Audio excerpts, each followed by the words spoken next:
Hi everyone, Sam here. Welcome to a new video. This video is going to be about dummy subjects. Yes, you heard me right. It's dummy subjects.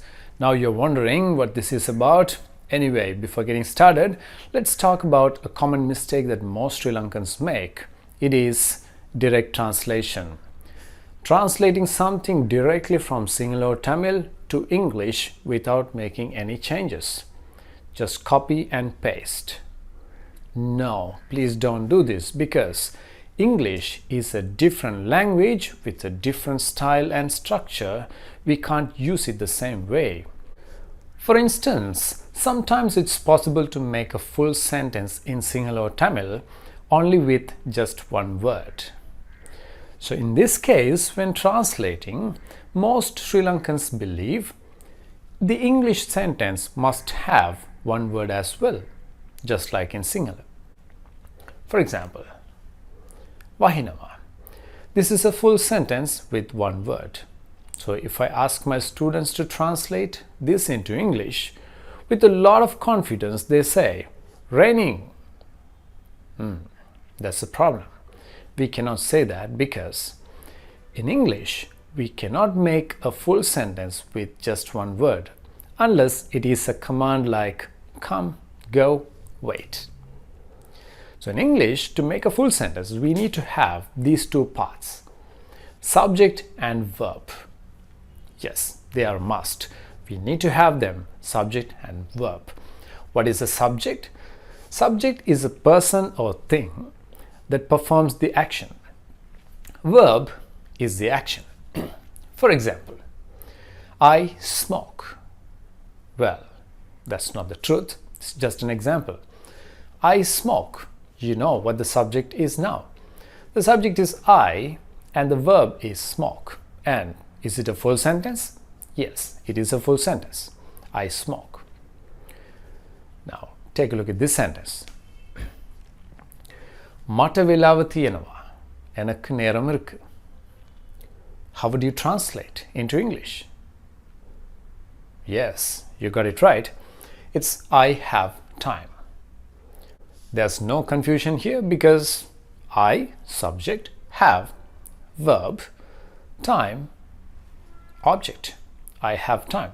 That's pretty easy. Now, let's remove mata. Now, what do we have? Velawa tiyenawa. Just two words. If I ask my students to translate this sentence, they would say, have time.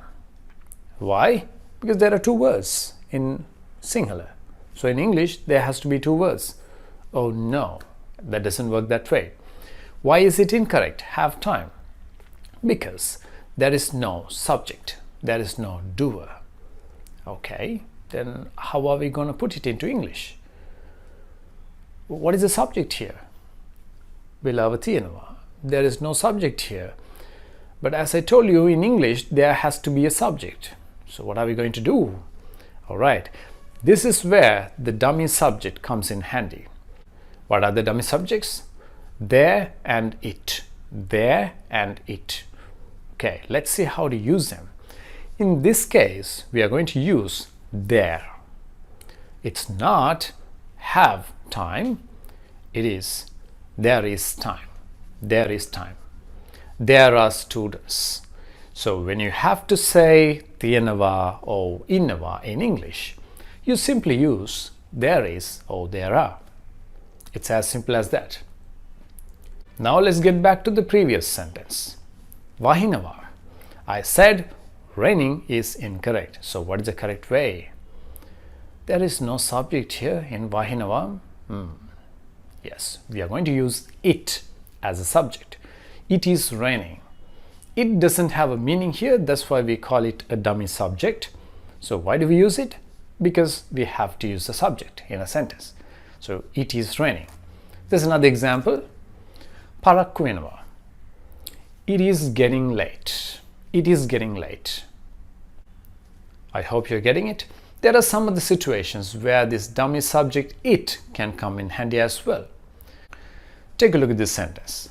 To get enough sleep every day is important. In this sentence, the subject is too long, which makes it look a little complicated. What is the subject here? Well, finding the subject is challenging as well. Let me help you. You ask the question, what is important? So what is the answer here? To get enough sleep every day. Yes, that is the subject. All right. So what's the problem? The subject is too long. How can we make it a little easier? Well, we can use the dummy subject it. Okay.